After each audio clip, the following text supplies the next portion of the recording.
Hey there. Good afternoon, everybody, and welcome to another edition of Music Cities Together Live. This is Michael Bracy joining you from just outside of Washington, D.C. Again, Music Cities Together Live is a joint production of the Music Policy Forum and Sound Music Cities, and we are, as always, thrilled that you are spending some of your Friday with us. We know that you are incredibly busy and have a lot of things on your plate, but we've got another really exciting show today. We're continuing our series of check-ins with music cities across the United States, and we're going to be doing a deep dive into the Portland music scene in a few minutes. But before then, as always, we like to start our conversation with some updates and some analysis of what's happening kind of more broadly in the music scene. And again, for those of you who are new to this program, this is a conversation show about what's happening with music in this crazy year of 2020, what's happening around music communities, what's happening with policy and philanthropy and activism. If you have questions during the program, you are always encouraged to put them into the Q&A box. We'll get to as many as we can. And as always, if you have questions, concerns, comments, suggestions, feedback, you can hit us up at musicpolicyforum@gmail.com. So the big news for the last couple of weeks, really throughout the year, has just been the winding path of federal intervention in terms of support for music scenes and what's happening, again, with the shutdown in music. And there's been a lot of back and forth about the potential of federal bailout assistance. There's been a lot of talk about extending unemployment benefits. There's just been a lot of talk about a lot of talk. And we get a lot of questions from folks who maybe are a little bit newer to the process about how do we decipher what is actually happening with this legislation? Is it happening? Is it not going to happen? What are we looking for? How do we sort of decipher this? And because God knows everybody loves a PowerPoint, and everybody particularly loves a PowerPoint on a Friday afternoon and really wants a PowerPoint about how policy gets made, we're going to do a PowerPoint. Some of you may know that guy. So we're going back to a little bit of Schoolhouse Rock that we are just going to walk through really quickly some of the process questions about what is happening with the Save Our Stages legislation and what to be looking for. And some of this is kind of Civics 101, and by no means do we mean to be patronizing. Hopefully this is helpful information for people who have not been involved in this process before. Also, I want to stress that what's happening in Washington right now is so unbelievably fluid that things change minute to minute. So everything I say in this PowerPoint will probably be not valid by the time our program is done, depending on what happens on Twitter. So we're going to run through this real quick before our guests join us and talk about some of the exciting things happening in the community. The first thing, though, when we talk about legislation like Save Our Stages, is the process in Congress is broken down structurally for decades across the board. But the way it's supposed to work with a program like Save Our Stages is that there are two different sides of what happens with the legislation. There's the authorization process, and then there's a different process. So authorization is the creation of a piece of legislation. And again, that it essentially creates an idea, creates a program, establishes the budget for the program, and that legislation typically goes through the House of Representatives, the Senate. It's signed by the president. If the House and the Senate disagree on what it should look like, they'll have a conference committee to kind of figure out where they can iron out their differences, and that creates a program. And then the appropriation is a different process that determines how much money the government will spend on that program in a given fiscal year. Now, what's happening now, because we're in crisis, is all those processes are collapsing. So with the authorization and the appropriation around Save Our Stages and other legislation that's being considered right now, is just sort of being bundled into a mess. The appropriations process is an annual process where there'll be a macro budget. There will be a determination of how much money will be spent globally by the government across all programs. There are 13 Senate and House appropriations subcommittees that will have jurisdiction over specific programs, and they'll kind of figure out how much money gets spent. And again, this process is broken. So instead of the appropriations process working the way it's designed, money will be allocated towards typically a continuing resolution or an omnibus. So that's kind of what happens with most programs. Now, stimulus legislation that we're debating right now is different. That falls outside of the traditional budget or appropriations process. So it's an emergency legislation responding to an emergency. And again, because our world is broken, we tend to have one or more pieces of emergency legislation every year. This is typically after a hurricane or after, an economic collapse. So again, what happens with a piece of legislation like this is that everything gets bundled into one package, so there's not sort of the separation between authorization and appropriations. And then what the fight tends to come down to is whether you have a skinny or a targeted bill that does just a couple of things, funds a couple of programs or a couple of priorities, or you have what's called a Christmas tree. These are, of course, not what they actually call them. This is what we call them. But a Christmas tree bill where basically all these different interest groups come in and they put on their ornaments. They all add on to the tree. They all add into the package. And Save Our Stages has benefited from the potential of there being large-scale legislation that is up around $1.5 to $1.8 trillion that many, many, many industries are benefiting from. And this has been part of our analysis of this bill going back to before Memorial Day, where we basically have said, our view is that if we see emergency legislation that gets up to a high enough scale, that creates the opportunity to take something like Save Our Stages and put it underneath that or as part of one of those larger packages. And that is, in fact, how this has played out. The House bill that has passed several times has included, or the most recent one included, Save Our Stages funding. So again, traditionally how this works is that the House would pass legislation, the Senate would pass a version of the legislation. They would have a conference committee that would figure out where they can resolve the differences. The conference version would go back to the House, go back to the Senate, and the president would sign it. That's kind of sort of how it sort of is supposed to work. This year, because we're in the year of our Lord 2020, it's a little bit different, right? So the House of Representatives have passed two separate pieces of legislation after the CARES Act was passed. Those were really thought of as more message bills. They were not really intended to be taken up by the Senate because the Senate really didn't want to do that. Again, these issues are not political, should not be political, but fundamentally the Senate is currently controlled by Republicans who have different fiscal and financial priorities and are not really interested in a lot of additional federal spending. So the deal dynamic has basically been that the Senate would not take up this legislation unless they really got pushed by the White House.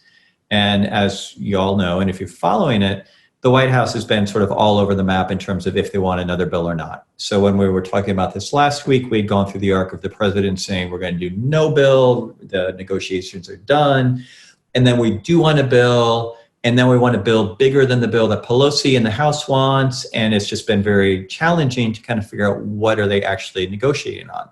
And if you watched the president's town hall last night, he was very clear that in his view, this is negotiating. That's his story, is that this is part of his genius that we can go back and read in Art of the Deal and many other books over the last 25 years if you want to. So where we are now is that basically if the Treasury Secretary Mnuchin and the House Speaker Pelosi are able to strike a deal, which they have done previously, they have been able to work well together, then the House would have to pass this legislation and would really need to have a lot of Republican votes to make sure that it is clear that this is a bipartisan agreement. And then the Senate would hypothetically then take it up. The problem, as I said before, is that in the Senate GOP caucus, they just don't want more relief. They just don't want to spend more money. The challenging dynamic, though, for them is that when you look at what's happening in the election, you've got a tremendous number of Republican senators that are up for re-election in competitive races. And those are all folks who are somewhere on the continuum of very likely to lose to in more of a political fight than they ever anticipated, including people like Lindsey Graham. So when this happens historically in Washington, that tends to spur action. Typically, when you're a vulnerable incumbent, you typically want to go home and say, I'm delivering for my community, I'm delivering for my people. This has not been a typical year. And so the Senate still has not advanced legislation. And as we all know, they have prioritized spending their time on the Supreme Court nominee and moving that process forward. There is noise over the last 24 hours that Senator McConnell, the Senate Majority Leader, in response to some of these broader political dynamics, intends to move a very targeted piece of legislation around maybe $500 million, just around some very specific things, through the Senate, which again is not anywhere close to what the House of Representatives or what the White House are asking for right now. So what does this look like in terms of some potential scenarios? could be a pre-election deal. We're kind of out of time. Realistically, it's going to be very hard to see a pre-election deal that both could get through the House of Representatives and get through the Senate before the election. There could be a scenario, and again, this is what the president was trumpeting last night in his town hall, that if Speaker Pelosi and the White House came to an agreement, then he was very confident that he could leverage the Republican-led Senate to pass legislation.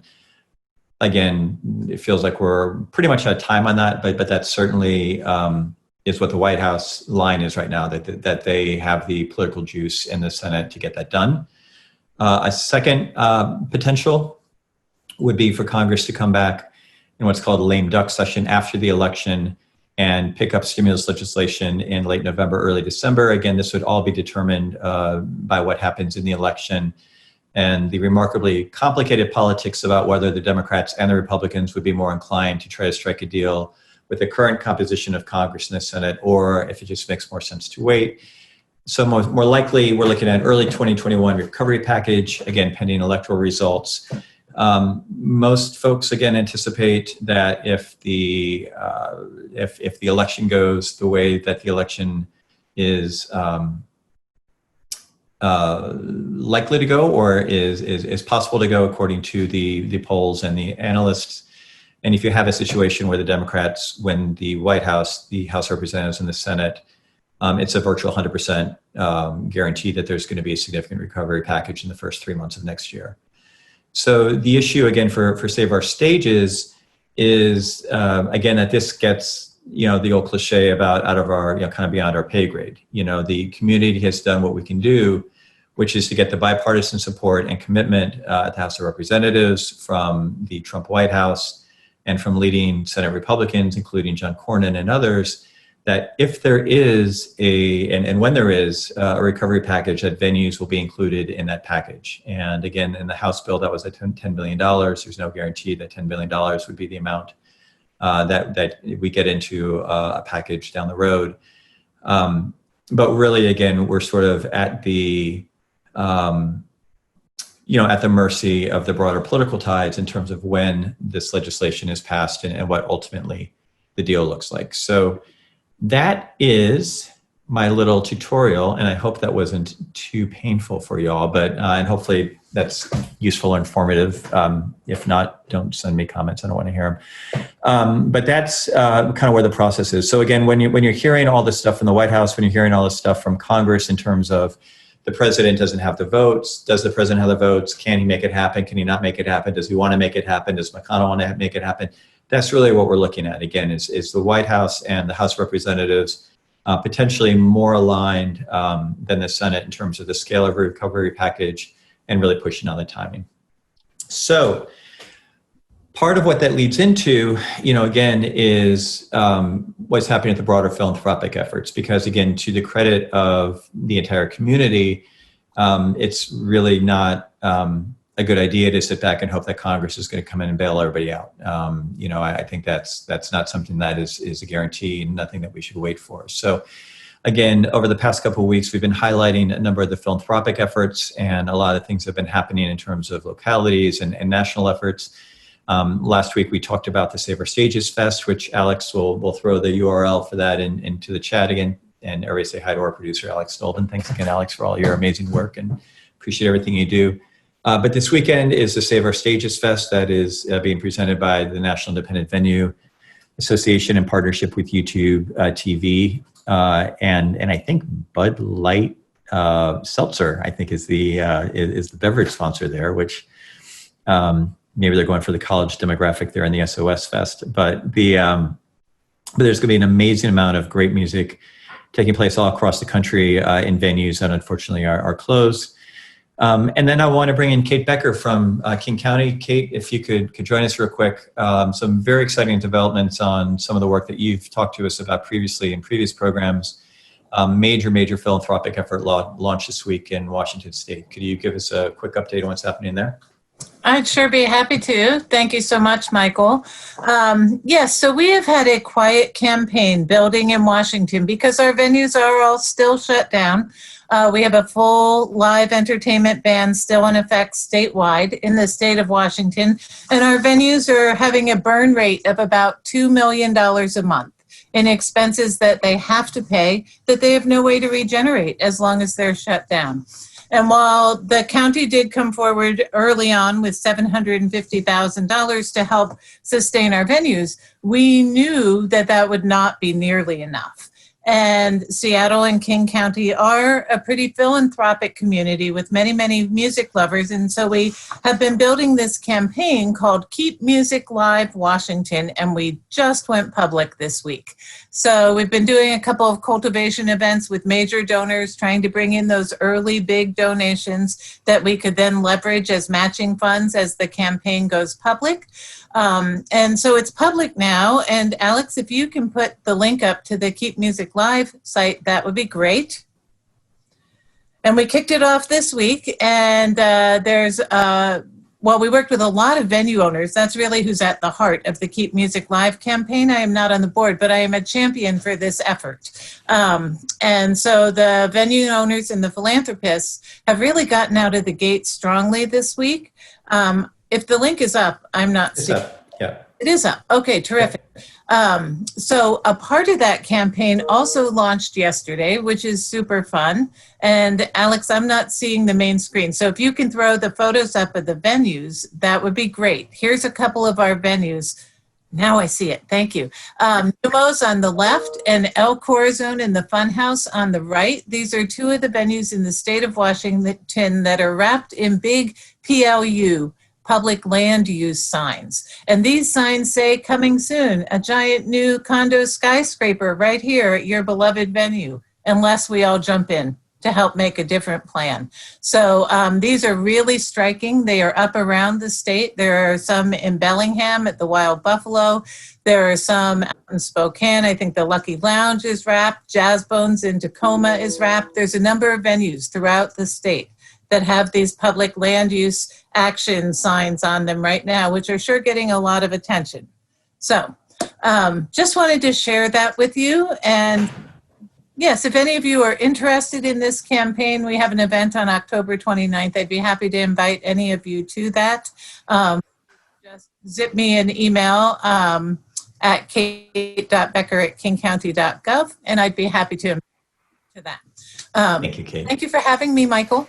No, that's great. And, I think something, again, we talk about, talked about throughout this year is the importance of building this sort of ongoing infrastructure. Yep. Was I frozen? Am I back? You're back. Yay. Yay, internet. So anyway, thank you, Kate. And again, we've talked a lot in this program about the importance of building this ongoing infrastructure that's going to be critical not only in the short-term crisis and kind of in relief mode, but also thinking longer term about the challenges facing our music ecologies and our music scenes. And that's going to be the focus of our conversation with MusicPortland in just a minute. So Kate, thank you again so much for joining us. And one last announcement that we are very excited about. I'm going to bring Dani Granton and Alex, if you want to go ahead and put up the graphic. As many of you know, Music Policy Forum, which is the host organization of this program, is essentially a convening organization, and typically we host 3 events a year, including one in Toronto, one in Washington, D.C. This year, of course, we are not inviting anybody to Washington, D.C. We wish we could have you all at Georgetown University, but we can't do that, and so we have to be virtual. But Dani, why don't you make the big announcement? Yeah, so, it's out of the bag that we're going to host this virtual conference, and there'll be registration information being sent out to you all this afternoon. We're going to launch all that, but keep a lookout for it. It's going to be hopefully a format that everybody can get behind, and 10 critical questions about how we're going to work through the next phase of the music industry. Is how the music industry is going to come back out, reopen. We'll be covering a lot of the information that we learned through the REVS project which I think is going to be incredibly helpful for people who are joining us now. And so I'm excited to do this. I'm excited to bring some great panelists to discuss these important questions out to everyone and really dig into it. Well, Thank so you. Here it comes. Yeah, so we've been in the MPF virtual laboratory trying to build this for the last couple months to really think about how do we balance, again, what you can't do in a virtual conference, in terms of the interpersonal relationships and the networking and the relationship building, but also recognizing that Zoom creates opportunities for people to be involved in events like this that don't require, flying to Washington and being, get a hotel for 3 nights and things like that. So again, everybody who has been part of these Friday programs is going to be getting an email from us today with some registration information. We encourage you to feel free to share it with friends and colleagues that you think would be interested. It hopefully, certainly our intention, again, by using this focus on 10 for 21, we're trying to be, really the whole point of our event this year is that we don't need to have platitudes. We don't need to talk about, spend 6 hours talking about that music is important. Like, we have to get tactical. We've got to get strategic. We've got to get granular and very incremental in terms of what are the things that we need to understand and ask ourselves as a music community. How are we going to pivot into 2021 and beyond to sort of assert power? And again, we're very intentional with the language around rebuilding and reimagining, which is a good pivot into bringing in Meara and Lori, because we talk a lot, again, this Friday show, of course, was inspired by the crisis and the shutdown, but something that I think is, underpinning all of these conversations is that we have done this work for a long time because this work is necessary. And it's not simply about rebuilding and getting back to where we were a year ago. It's about how do we reimagine and how do we build better structures and more equitable, just, and resilient music scenes. And so, Meara and Lori, I'm thrilled to have you. Why don't you say hi real quick? And why don't we just start? And if you could, Meara or Lori, whoever wants to take it first, just tell us a little bit about MusicPortland and tell us what you guys are up to. Sure. Yeah. So I'm Meara McLaughlin. I've talked with a lot of you, and I'm so sorry to not spend another Halloween week in DC with the crew. I'm executive director and one of the founders of MusicPortland. And Lori, why don't you introduce yourself while we're top of Sure. Hi, everyone. I'm Lori Hughes-Killen, board president for MusicPortland. Thank you, Michael, for inviting us today to talk with you all. Of course. Absolutely. So I want to say at the outset, again, as I said at the beginning, this is another in a continuing series of city showcases that we've been doing that are really meant to not just kind of check in on what you're immediately doing, although we're going to talk about that in the next 30 minutes, but really thinking bigger and broader about your music ecosystem, about your scene, about your organization, about sort of the vision of what you're trying to accomplish. And I do want to mention at the outset, unfortunately, your colleague, DJ Ambush, is not able to join us today. He is under the weather and sends his regrets. And I'm particularly sad. Ambush was with us last year at our DC conference, and know that he's just got a lot of things that he's just rocking and rolling on. So we'll bring him to the show in a future week. And I know you can speak a little bit about some of the things that he's doing. But so why don't we start again, Meara, let's start, or Lori, who wants to take this big picture. Let's just pretend we're having this conversation 9 months ago. We don't know about a pandemic around, coming down the board. What's MusicPortland's role? What are you doing? Why do you exist? And how did you all kind of get moving in the community? Right. So MusicPortland was founded. It actually began had its official launch in September of 2018. So we're still fairly young, about 2 years old, active. And when we first were founded, Portland has this enormous ecosystem. I mean, it's acknowledged externally. It's a huge part of people's lives here, but it had never been formalized or acknowledged or consolidated. There was no solidarity, no kind of sense of itself as an industry. And watching from the corporate employment side of the house, I was like, oh my God, we're losing things in this growing city. So really formed it with allies like Lori and a lot of other amazing leaders in the community to really say, how do we look at this from an infrastructure perspective? And our mission at the launch is unite, defend, and amplify the entire ecosystem of our Portland ecology, which is incredibly dense.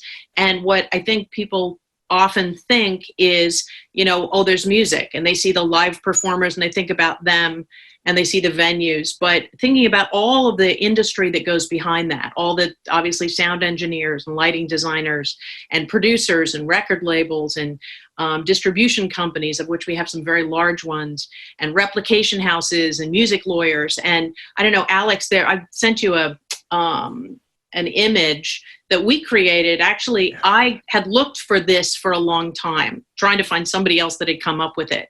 And in the process of fighting for venues, we actually created this with the venues kind of central as a primary financial input into an ecosystem. Every city has some version of this. And I have been, with this has left the bubble. If anybody would like this, please let me know. I'm happy to share this document, because it really does help when you're talking to policymakers and people outside the music ecology to understand it's this incredibly complicated, interconnected system. And that if you let venues close, musicians don't make money, they don't hire producers, they don't buy gear, they don't, so everything in this, you can tell the story in a variety of ways. You can say, without musicians, this whole thing falls apart. And it does. Without venues, this whole thing falls apart. And it does. So I think that is the nature of what MusicPortland originally said. This is what we want to bring together, to build collective power, to make sure that this group understands that we are many and mighty in Portland, that the reputation that we've garnered organically has power to it. And I think people were feeling pretty beleaguered in a growing city that didn't really seem to take them to account. And we certainly hadn't shared in any of the prosperity.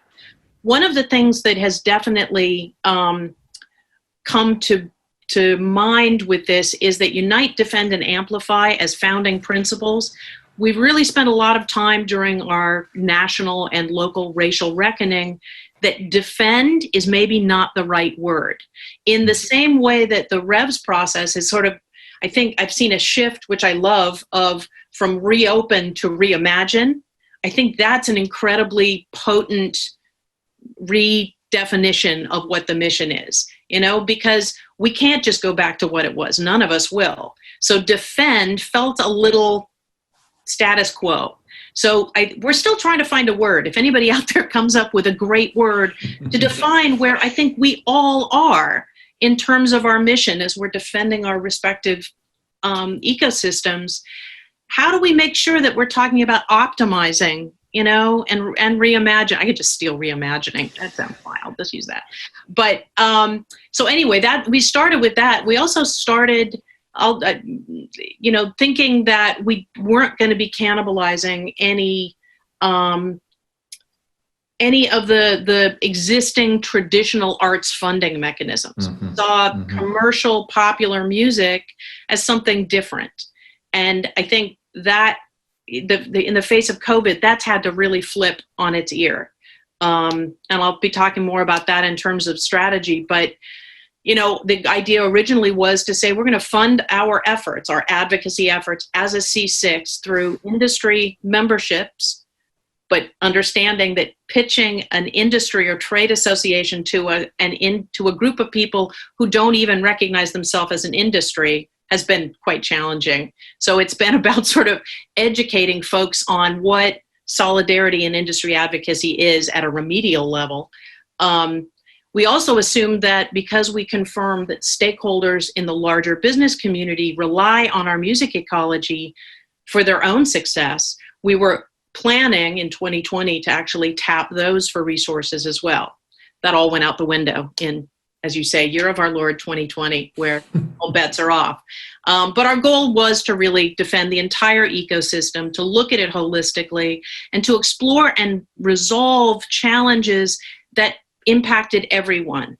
We actually were very specifically not necessarily diving immediately into musicians aren't paid enough by venues, because that's a dividing challenge that I think is more influenced by shared external challenges, the environment of taxes and, the way that advances, all the things that make the businesses what they are, those can get resolved in a collaborative and mutually beneficial way before you go in and say, you venue are the bad guy, you artists are the bad guy. And I think as a sort of immature market, we were tipping into that, and that wasn't productive.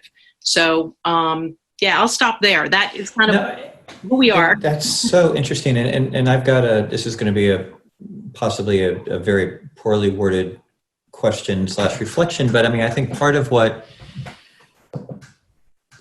I don't have, as deep a relationship with Portland as I wish. I mean, I've spent time there. I've got a lot of friends there. I love visiting there, but I don't feel like I have any standing. But it feels to me as an outsider that there are two dynamics that I would love for you and Lori to kind of reflect on. And it gets to, again, the whole kind of Music Cities movement, the whole conversation. And again, some communities are engaged in music cities or this kind of creative economy, infrastructure building work from a very tactical level, right? I mean, they're trying to build their resources. They're trying to make things happen. They're trying to, kind of become more attractive. But I think more typically to what we see, and again, I'm thinking about in the Portland context, I'm thinking about New Orleans, I'm thinking about Denver, I'm thinking about DC, that there are these twin challenges. That one is this big, broad, almost existential question about, are we passive in sort of just accepting the structures of what's happening in our community and in our cultural scene, or do we have agency to engage in that? Which I know many people in Portland have been working to kind of organize and figure out what does it look like to assert agency.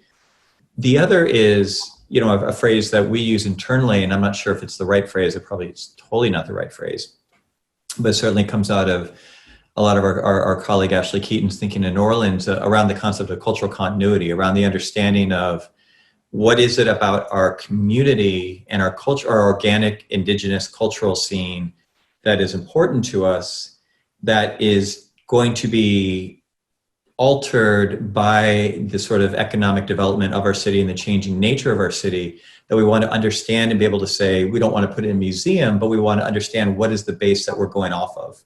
And we see that certainly, again, I would not die on the hill that cultural continuity is the right phrase for that, but certainly that's been the undertone of a lot of the Washington, D.C. activism around go-go, and I know that Portland, I mean, I'd love to hear your take just in terms of like, what would you say, like when you think about Portland as a music community, what are the sort of underlying, like what's the scene like? Like what are the genres that are popping? Like what are the things that we may or may not know about as people who haven't spent a lot of time there? Well, Portland, I think, is definitely recognized as an indie city, to the degree that's a genre or a kind of way of being. But I've also had people say, oh yeah, Portland, that's a banjo town, right? Which is hilarious. Full disclosure, I do play banjo. But I think that what we have here, where you've got New Orleans that has sort of an anchor genre, you've got Austin that's got an anchor genre, Nashville has an anchor, not that they don't have lots of other things, but they definitely have an identity. For us, having indie be our, if anything, anchor genre, it transcends actual musical genre. And I think that what Portland is most known for is sort of genre busting or genre bending, or people are trying to do things that are really different and new.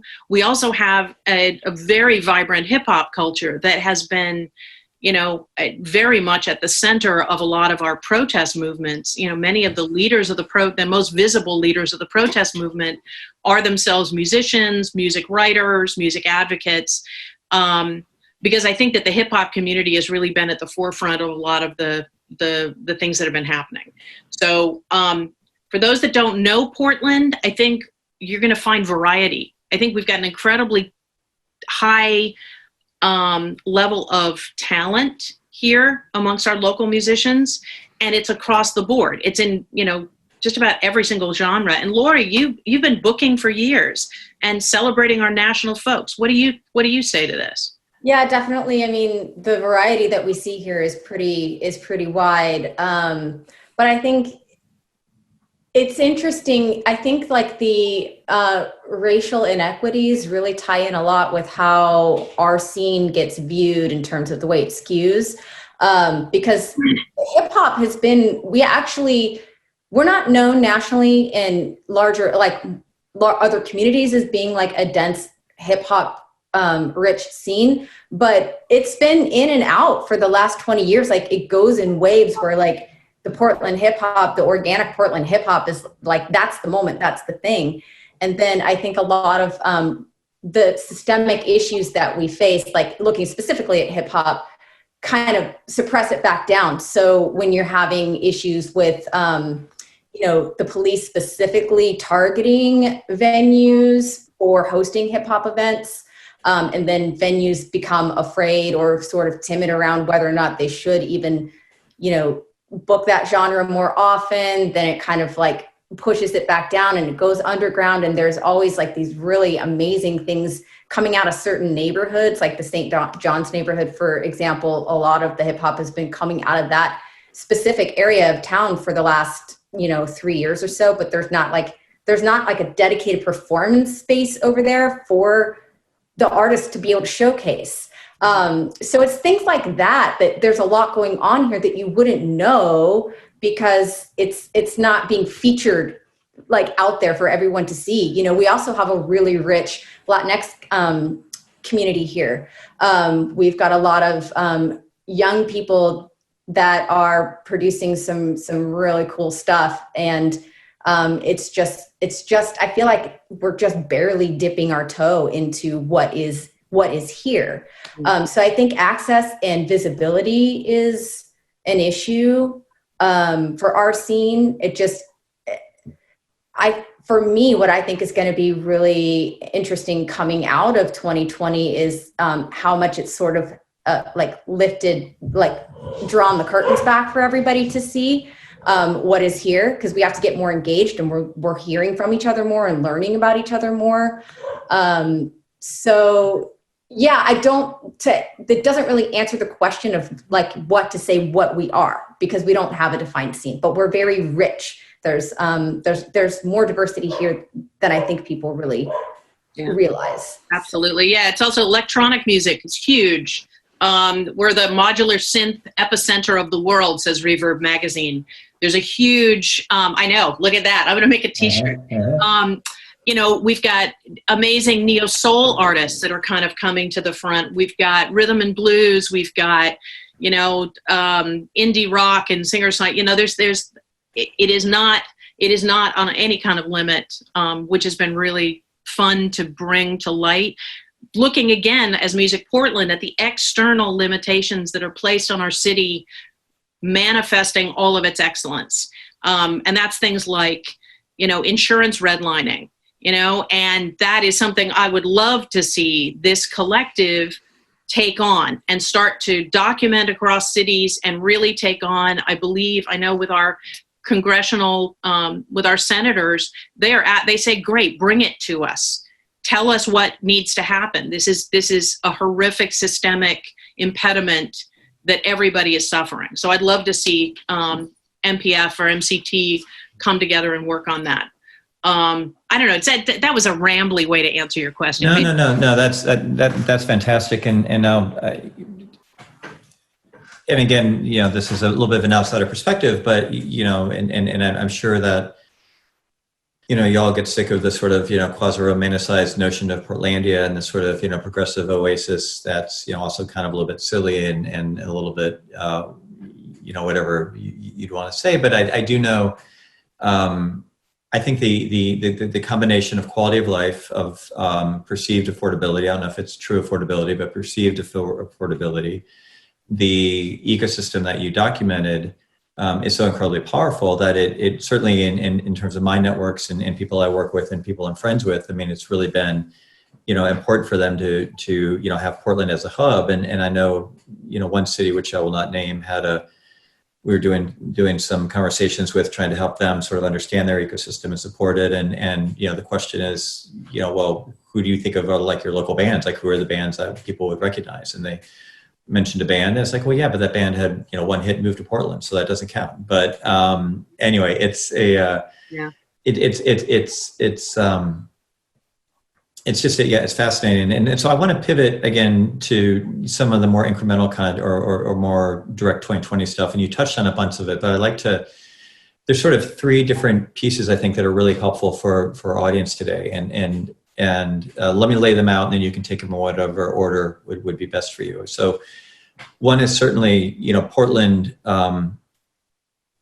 for very complicated reasons, some of which, well, anyway, I don't need to unpack them, but you've obviously been in the center of the maelstrom in terms of social justice conversations and street protests. And again, we're sorry that Ambush is not able to join us today, but I know that there's been, in many of the cities that we've been having conversations with and that are part of the REVS project, has been really exciting to see the interconnection of, again, the cultural economy issues and conversations and the speech issues and the musical identity issues and where that fits in social justice movements. And I know that this is something that's been a big part of where your focus has been this year and will be continuing.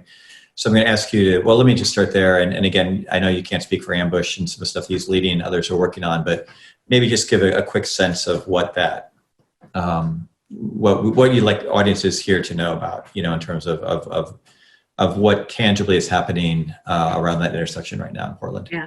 Well, I will say, don't believe the hyperbole. Portland, there are, the terrorism that is supposedly happening are small bonfires and graffiti. And the fact that people are being hospitalized in response to that kind of public action is, hopefully people see through the rhetoric. The reality is, tragically, that all of this protest here locally, it's a budget issue. Mm-hmm. It is about a police department that, there are documented ways that is absolutely irrefutable that they have disadvantaged and acted unfairly to our Black community. So having music people at the center of it has been really remarkable. Ambush's radio station, which is called the Numberz, that refers to the outer limits of Portland, where most of our people of color being displaced by gentrification have moved to and have created a new, some new sense of community out there, but there's still diaspora. The Numberz has some amazing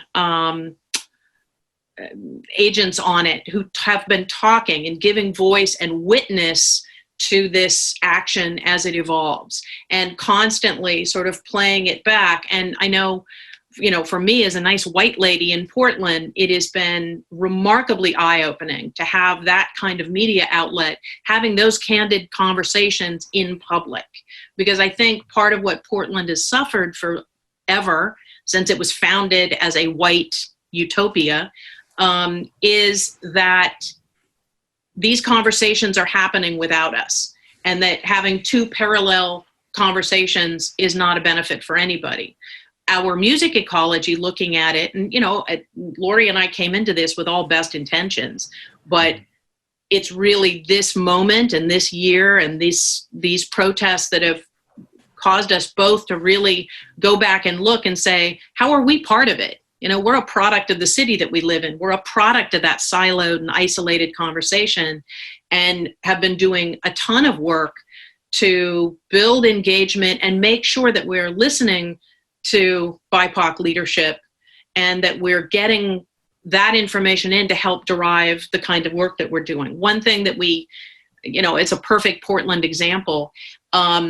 Portland, everybody will say, you come to Portland, it's amazing. You go to a bar, you're talking to some guy, it's great. Then you find your producer, the producer of your dream that makes you, it's like, oh man, I started as a bartender and because I was a band, and then I became a production manager, now I'm a booker.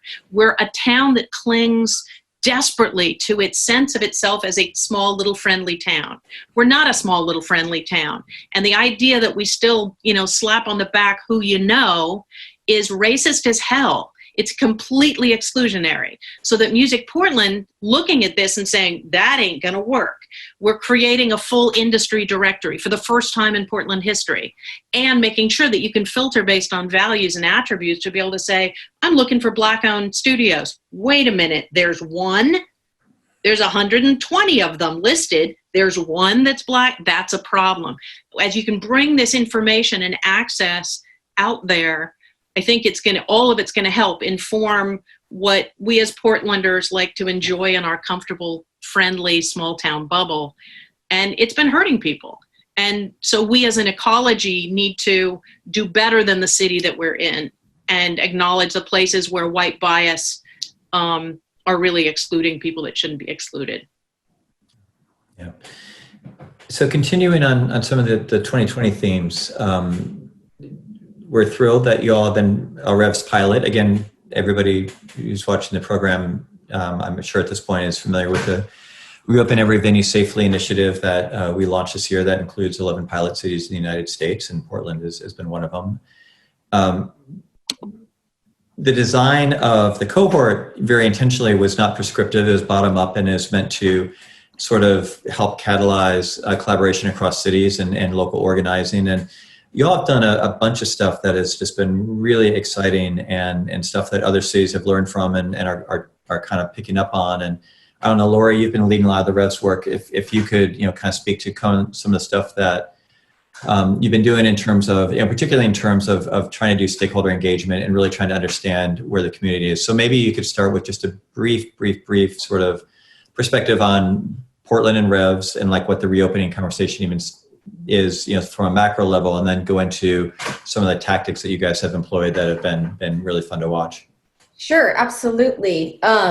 So it's been an interesting process for us because most of us here our restrictions are so restrictive that talking about reopening, it's pretty ambiguous because, no matter what. So we have 3 phases here, which basically go from the numbers. You can have 50 people indoors in phase 1, 100 people indoors in phase 2, no matter what square footage you have for your building, to phase 3, there's a vaccine and everybody's cured and you can go back to normal. So it's been challenging to really try to think about a reopening process. And then you couple that with needing to address the funding issue right away, knowing that, the restrictions were just so tight that we had to address the funding right away. So we had to work in tandem with that process. And so we had to pause things for a bit and just kind of wait and see how that funding effort played out. So once that got taken care of and kind of settled, by mid-September, venues were ready to start engaging. And so we're able to put together a work group.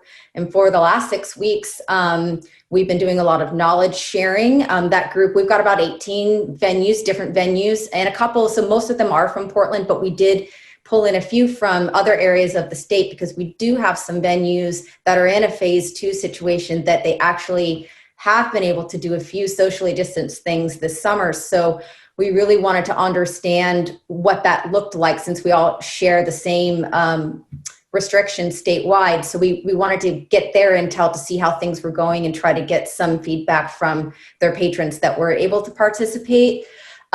So at this point, where we're at, we've been able, because we can't really draft like a really, executable opening plan at this point. What we've been doing is just gathering all of the best practices, gathering the resources. We have gotten a couple of surveys that we've been able to get out, which have been great because it gives us a lot of information about, okay, should we eat? How far do we go in this conversation? What are our patrons telling us? What are our musicians telling us? So we started with the musicians in the summer. I think it was in mid to late July because there were a lot of bars and restaurants and venues that were doing some outdoor situations. So we wanted to kind of get ahead of it and start thinking about the fall as things move indoors. And we didn't get a ton of engagement there. We think we had around 250 or so participants, and some folks from Seattle and a few folks from Ohio also jumped in. But 75% of the musicians that did engage still feel very, very itchy about going indoors to play. So that was really telling information. And then the current survey that we're running is an audience engagement survey, which as of this morning, we're over 10,000 participants, and we're running it through Sunday. And so we've got a lot of great takeaways to look at there. Ventilation seems to be one of the key issues that folks are talking about. Everyone, like by and large, I would say 80% to 90% of the folks have said they really, really miss coming to live music. And then we got a few more questions in there asking, which ways do folks feel comfortable participating, in a socially distanced indoor space, socially distanced outdoor space? Do you prefer it to be a general admission situation? Do you want it to be a potted reserved seating situation? So we've got a lot of data points there. And then also have a lot of comments. We've got over 3,000 general feedback comments about various things, from how are they feeling in general about the idea of opening to other things they'd like to see that we didn't ask in the survey. So that's going to be really, really great for us to be able to share back to our venues, so that if folks do want to start thinking about reopening, they understand what their patrons are looking for, what they expect. And for us as an industry, it's given us like a wonderful opportunity to just take ownership over the reopening process for ourselves and make sure that we're, hopefully we'd like to be able to demonstrate to the state that we're an ally in the process, and that we want to be actively involved. And this is the way that we're taking ownership over that. We want to take care of our fans. We want to take care of our staff. We want to make sure the artists are taken care of too. It's not just hey, we want to get back to business. We want to do it as safely as possible. So far, I mean, it's been a really great process to be involved in, just because venues don't talk to each other traditionally. I'm sure that's come up a lot in other conversations on the show that you've had.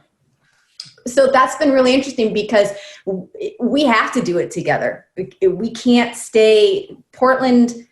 I think Meara kind of really illustrated this off the top. We've been very siloed in our little sections, talk about potting.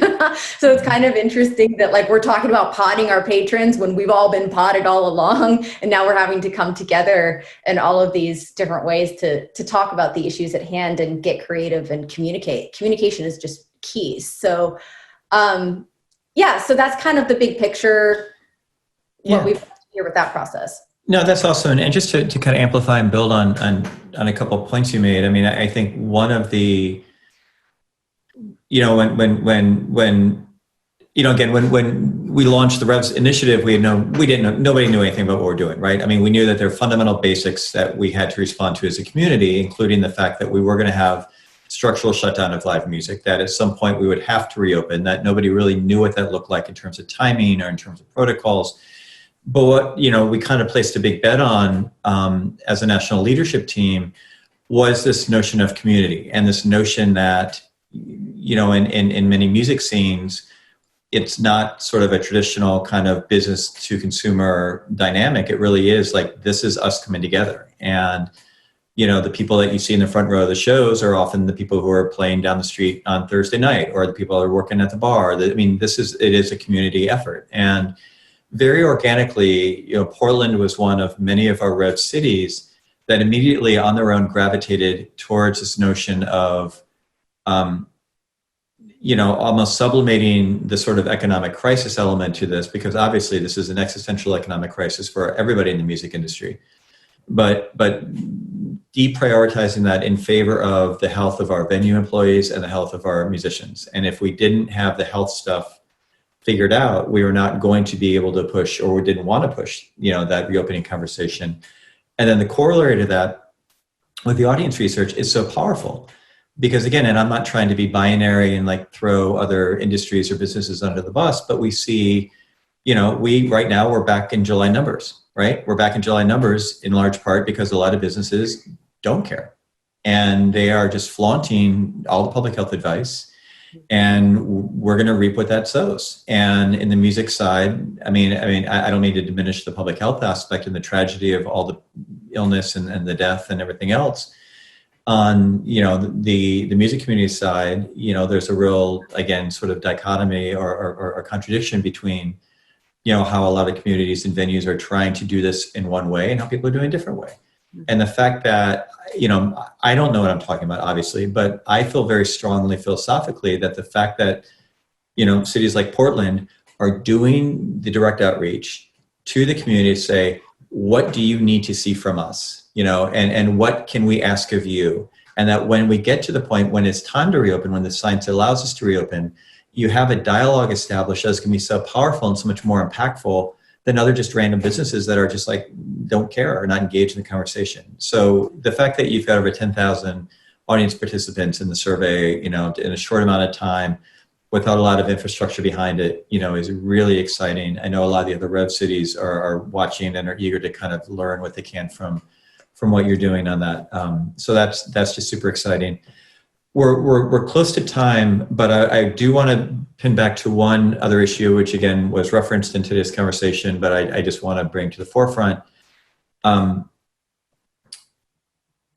of what has been so impressive about the work done in Portland through all your partners, and again, I know you'd be the first to say this is not the Meara and Lori show. I mean, this is a community-wide effort, but the ability to sort of take the ecosystem documentation and understanding to be able to then take that into the political conversation and political system to get the local and state resources that have been helpful in keeping things even, having the potential to move forward. And, so Kate Becker talked earlier about King County and Seattle and what's happening there with some public funding and some philanthropic efforts. Could you speak briefly, maybe Meara, you want to take this one, just about what you've been doing in terms of tagging on to state activism and organizing to get some relief dollars and some significant investment? Yeah, absolutely. So out of the ashes of COVID and the closure of the venues sprang the Independent Venue Coalition, which has been spearheaded by pretty much one incredibly intrepid guy, Jim Brunberg, here in town. And he really brought an incredible sort of groundswell around the one issue. And as I watched it, I was a little like, oh God, wouldn't it be cool to have one issue? But he really focused the work, and he got all of the venues across the state. He was really looking at dedicated venues, at those venues that could not reopen at all without music, and music at a scale. So he was able to do that, fought incredibly hard at the state level to get, I believe at the time, if not still, the largest allocation by a state to support our performance venues. And he did that by, bringing together nonprofits and for-profits and theater venues and music venues. And it really created a life support for those dedicated venues. Meanwhile, kind of in a divide and conquer approach, I focused the MusicPortland efforts on the city advocacy to find the CARES money that the city had received and make sure that our performance venues, again, nonprofit, for-profit, music, theater, dance, were acknowledged in that. And we got the largest city. We got 2.5 million, which is more than Austin, more than Nashville, to support our venues. And that is really very much about having a cohesive story and making sure that your story, as you say, is informed by the musician's story, by the fan's story, and that you're talking about I'm totally digging the cultural continuity thing, and I definitely want to talk to you more about that, because we've also had these conversations. Keep Portland weird is something we all just cringe at. Portlandia is something we cringe at, because what they both mock is Portland's sense of fearlessness creatively. And that applies to music businesses as well as music creation. And being able to take that forward and actually building coalitions with those places that are representing traditional arts. We've done candidate forums where I brought together the film organization and the arts and culture funding group, our regional arts council, and Design Week, and all stood together. I wish I had this term then. Stood together to talk to the candidates and say, we're all culture, but in Portland, arts and culture funding are exclusively committed to nonprofit traditional arts approaches. And that's not going to sustain Portland. We have to stand together as culture, get rid of Keep Portland Weird, and come up with a new cultural and creative ethos for the city, because it drives our city. It is our identity. Music is one of the most obvious manifestations of it, but it's in everything that we do. We have more early stage startups that get bought up and taken to California, but we are inventive here. music is like a standard bearer for that cultural identity as a city, and our advocacy to be able to do that, to bring that kind of story making and that kind of connectivity, to say, this is about all of us. This isn't just about music. This is about us as a city. That has absolutely helped in the funding process. And the last thing I'll say on funding is that we're also finding with the grant processes, it being Portland, there's all kinds of embedded white bias. All of the grants at this point, from CARES money being channeled to the community, to arts grant, to business grants, they all say this is specifically for the BIPOC community. You know, we really want to prioritize BIPOC ownership and BIPOC artists, which is great as a mission. The problem is when you look at the methods and the language of grants and the systems that are doing them, it's just loaded with white bias. You know, if you are saying, we want to support Black artists, and a Black artist comes and says, well, I'm a producer and an MC, and you've got a nice group of well-intentioned white people that go, well, no, we want artists. We don't want people working in a studio or people, you know, announcing at a fundraiser. We want artists. It's like, you know, it's down to really simple stuff. So that's some of the other stuff we're working with our Black leadership team to make sure that we're actually looking at those things and finding all of the implicit biases that exist, because they are many in our city. But as Lori said, our ability to come together and acknowledge this is a common cultural value in the city and we can do it better. It's an exciting kind of work to be doing. Yeah. Meara, that's a great way to end up. And Lori, thank you so much both for your work and for joining us today. And Alex, thanks for producing, Dani for joining, and Kate for joining, and of course, everyone else who participated in today's program. We really appreciate you spending part of your Fridays with us. Again, we're going to be having the archive of this program online Sunday or Monday, and if you thought this was useful and interesting, please feel free to search it out and send it around to your networks. We hope that you all will join us November 19th and 20th for the Music Policy Forum Intensive. Again, you all should be getting emails about that and information in the next couple of days. Next week, we're going to deep dive into Denver. October 30th, we're going to New Orleans. Ashley Keaton has promised costume changes for Halloween. And then the following Friday, November 6th, we're going to do an election debrief and talk about REVS and everything that we've done over the last 6 months. So again, thanks everybody for joining us. Thanks for giving us your time and your talent. And we'll see you next week. Thanks. Thank you. Bye. Bye.